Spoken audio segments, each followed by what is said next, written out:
Before we start, I want to kindly thank UK Rob M for buying us a cuppa since the last video. It's always appreciated. This week Mystery Ming has got us a film from Portugal called A Very Starry Night, also known as A Virgin Among the Living Dead. You'll see why. It's about Christina who goes from London to Portugal to hear her dad's will after he's dead, of course. Will there be lots of bedroom twister? Will she be left the mansion? Will there be the living dead? And will I need Mystery Ming's photo to help with some of this film? Let's find out. Grab your chimichurri sauce and your pastel donatas, because the film opens on a beach in Portugal. Who'd have thought a Portuguese coastline would look like Great Yarmouth?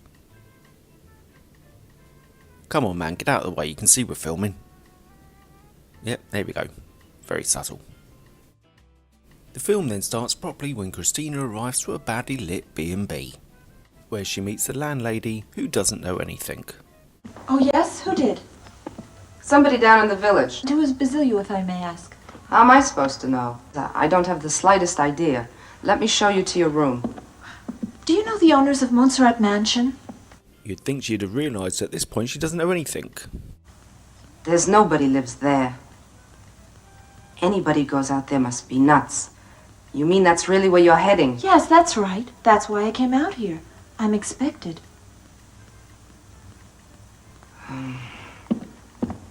This landlady's knowledge is as good as the dubbing which sounds like it was done in a cupboard. Later that night, Christina can't sleep, so she heads downstairs for a conversation in the middle of the night. It's so hot up there. I ended up having a nightmare. I couldn't get back to sleep. It is hot, but then again, it always is hot and damp. I'm saying nothing. Do you live out here? No, I'm just working here. Would you happen to be a writer? Because only people with pens and paper are writers. No, I'm a doctor. Am I bothering you, huh? You're not bothering me. I'd like to have your advice. What she said was so weird it woke me up. Real weird. Why did she say no one lived at Montserrat? Oh, you don't know what I'm talking about. I mean the lady who runs the hotel. Why would she want me to believe that? My whole family lives there. I came from London to see them. I admit that woman scared me, but should I go out there just the same, shouldn't I? And just forget about her? Don't let her scare you. You should never let yourself be distracted from your goal once you've made up your mind. And your goal is Montserrat. Don't back out. Don't back out. In other words, shut the fuck up and go back to bed. Portuguese Benny from Crossroads appears.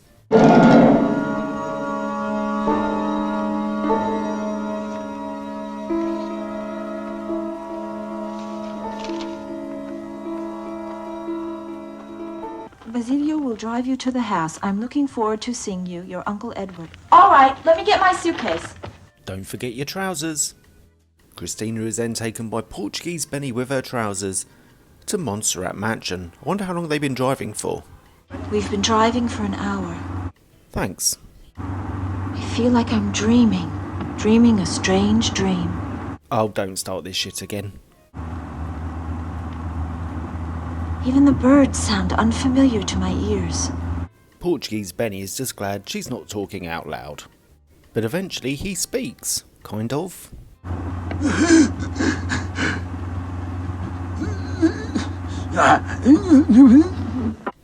That must mean they've arrived. I feel sorry for whoever had to dub Portuguese Benny.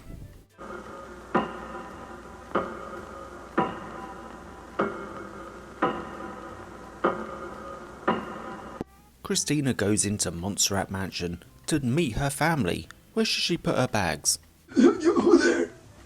Righto. She first meets Uncle Howard, who doesn't look at her once whilst playing the piano. Plus there's something a little bit off about him. Welcome. I've been waiting for you. Well, thanks for having come such a long way. Your face is ice cold. Don't be so dramatic, he's probably got a cold. Better hurry up. Why? What's the matter with her? Well, she's dying, that's all. You mean the poor woman is dying while you sit here playing a waltz? Would you rather I played a funeral march, all right? Classy. just like his shirt. Turns out her Aunt Abigail is also dying. But first we need to meet Cousin Carmence, who, if she was alive now, would probably have OnlyFans.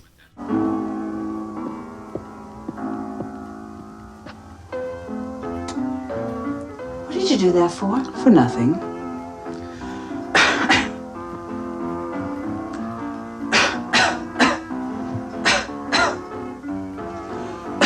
Nothing. Better go see Hermione before the poor thing drops dead.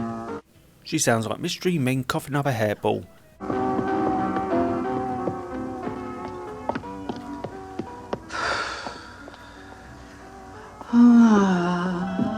Christina goes off to find her Aunt Abigail to the unmistakable sounds of Bedroom Twister.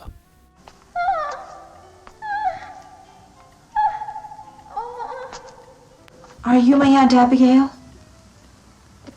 Yes, I'm your aunt.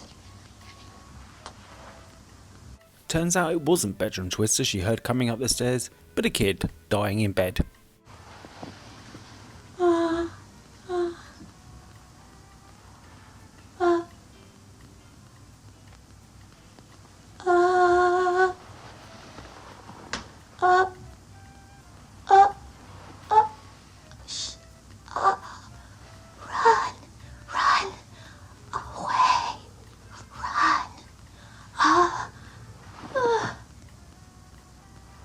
Good job the kid stayed alive just long enough to tell her that, but will she heed the advice? Of course she fucking won't. They mourn the passing of the person in the bed by playing the piano again, and Carmen's doing her toenails. Because of course. Ave morte, dormitur in mortem se salutant vanitas veritatum.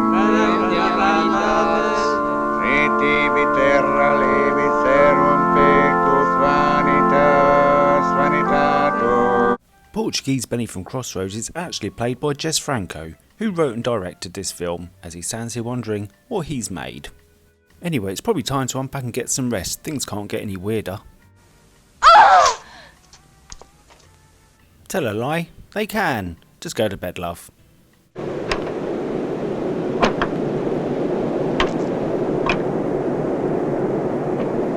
But who's outside the door at this time of night, or daytime if you look outside the window?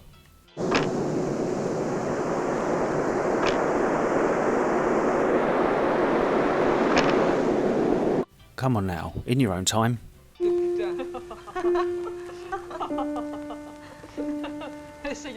Watch out for Portuguese Benny.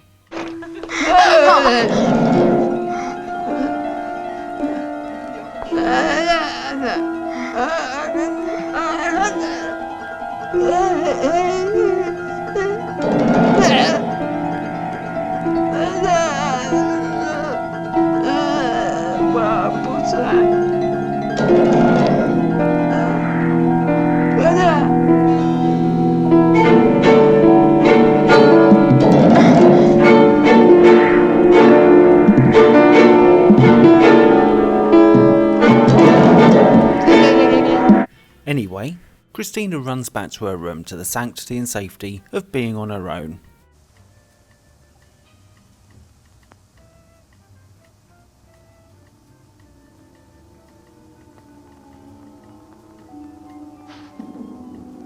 Well, apart from that person turning up out of nowhere. Listen to me. My name is Linda. Look at me. That's a bit rude coming from her, considering she's not looking at Christina. But anyway, she can't because she's blind.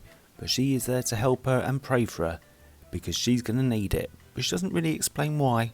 I'm sure we'll find out. From my dark well of loneliness, I will pray for you, so as to keep evil away. May heaven help you. Heaven help you. Heaven help you. The next morning, she goes down for a welcoming family breakfast. By the way, how long are you planning to stay with us? When are you leaving? I don't know. I guess it depends on Father's will. That's what I came for, to attend to the reading of the will. We'll arrange for that tomorrow. It's a mere formality.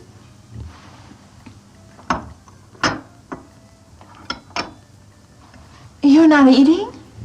The truth is, we're seldom hungry. Hardly ever.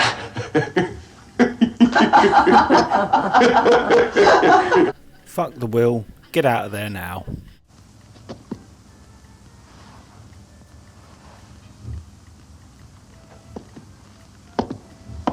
What a strange man he is.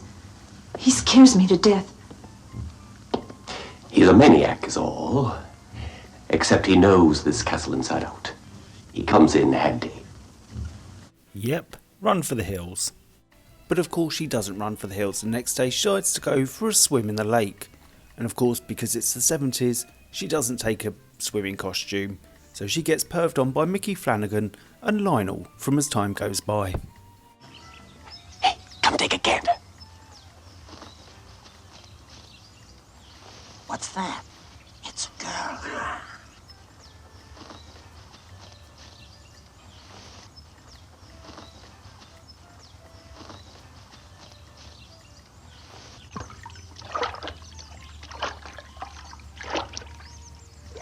Well now, Count, what are you going to do? What am I going to do?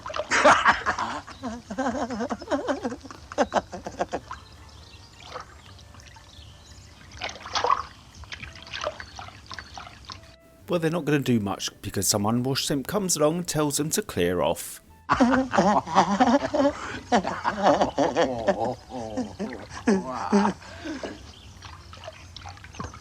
out of here!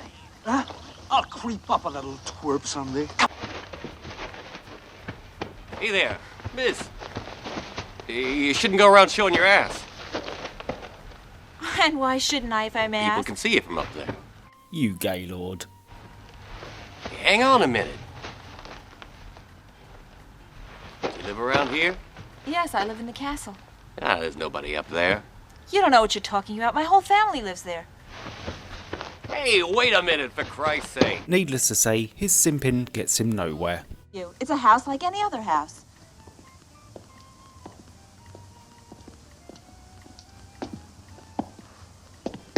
Get out of here!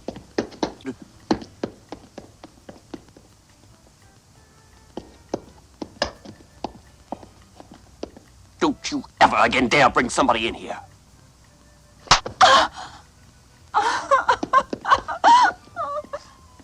She must be really desperate for that will reading. She goes back to her room to find dead animals on the bed, so she runs to Cousin Carmen's room for some help, and she just happens to be with the blind woman, because of course.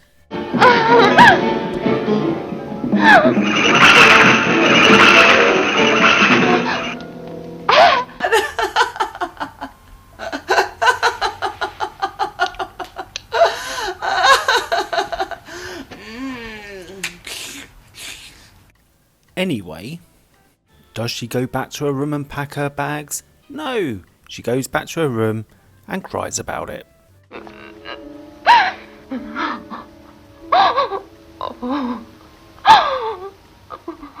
But she doesn't leave, she goes back to sleep in the daytime again, where she has another bad dream which leads her to go downstairs to investigate, despite everything she's seen already.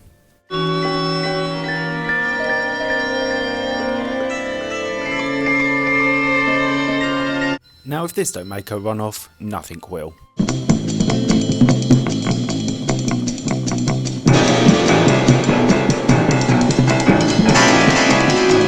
And as she does try to run off, she's stopped by something.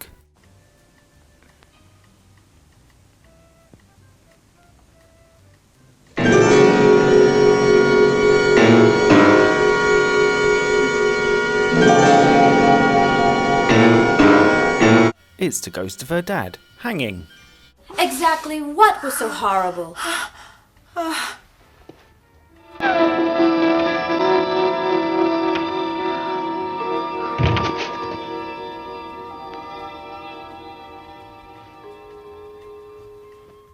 What do you suppose is wrong with the girl? You think so? Let's call a doctor. What's on your mind?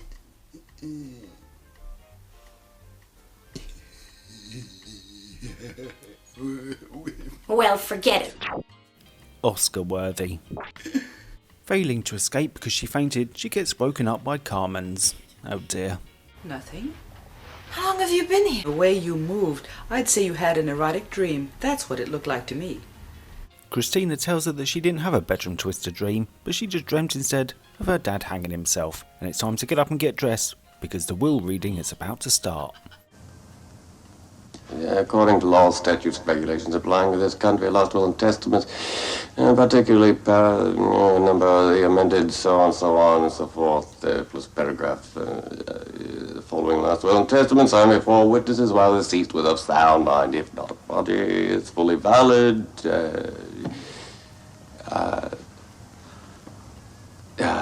I don't know about you, but the old Mickey Flanagan solicitor doesn't sound too competent.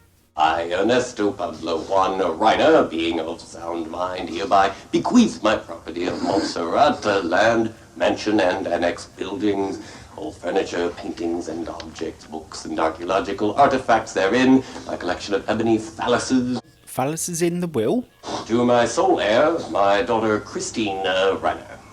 So Christina has got everything from the will, as long as she uses the money and the funds from it to help out her rather weird family.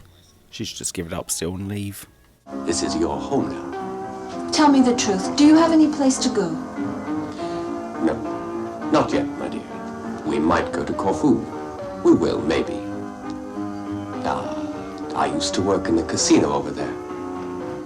I was a good roulette dealer in my time. Once the Tsar gave me his ring as a tip.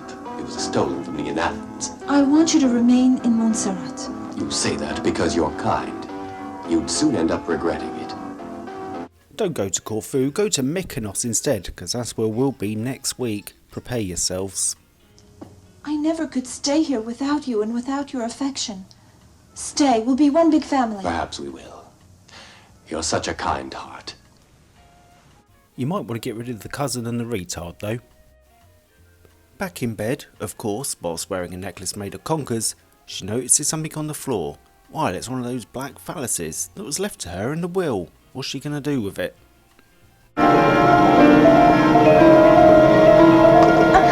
What did you do that for? She did what any self-respecting white woman should do when faced with one of those. You must get away from here. You'll fry in your own hell, believe me. Ask me no questions, just get away from here. Why? Why do you say that? What can happen to me? Plenty. Please go. If the blind woman can see she's in trouble, then surely she must take her advice. But will she? And telling Christina to leave doesn't end well for the blind woman, thanks to Benny. Watch out for your dad.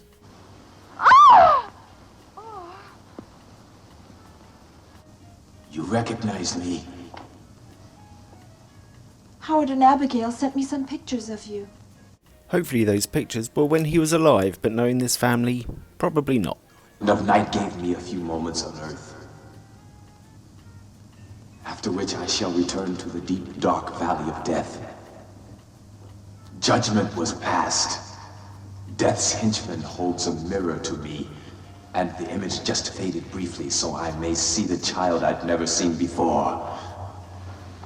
Father, that rope, what's been done to you? No less than I did to others. What's in that valley? Why are you here? Well, he did just say, so he could see his daughter. Weren't you listening? Of course not, she hasn't listened to anyone up to this point, so she's not going to start now. He then goes on to explain very slowly how the family killed him and sucked the life out of anyone, so she needs to get away. Turns out, the family she's been talking to are all dead. Dead alive, and they need the sacrifice to keep going. May life bless you. Goodbye, daughter.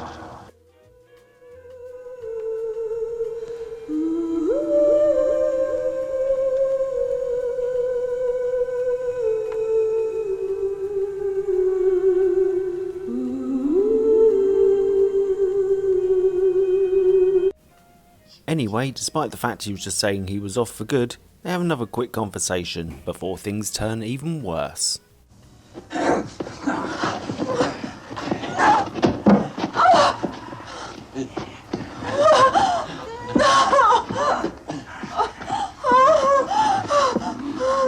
The face you make when they don't listen to you.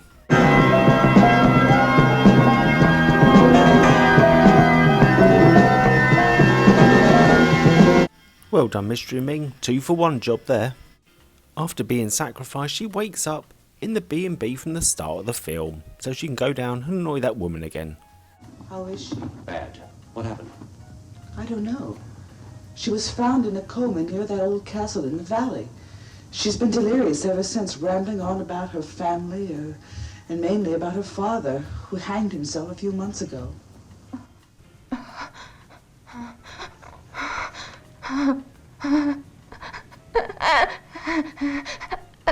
She's starting to sound like Portuguese Benny from Crossroads.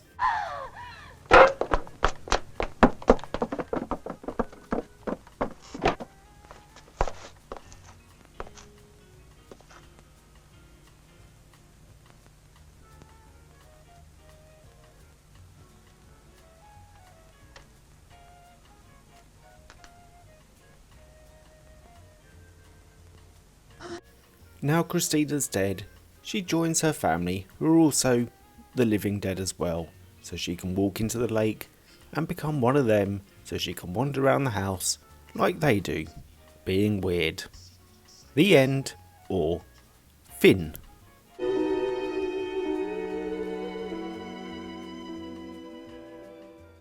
This film, despite my piss taking, is actually really good. Not at all what you'd expect given its title and, let's say, audience pleasing poster.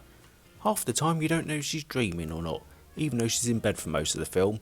And whilst it's neither scary or creepy or particularly horrific, not to mention no actual bedroom twister, it keeps you hooked because it's very well made. The only downside for us Anglos is that we have to make do with it being dubbed, which is when you lose a lot of what's probably being said along with any of the acting ability, except maybe for Portuguese Benny from Crossroads. Give it a watch. Until next time, ta-ta for now, and remember, don't go to will readings. If you enjoyed this video or thought it was slightly less shit than the others, you can always buy us a cuppa on Ko-fi. The link is in the description below, and thank you in advance if you do.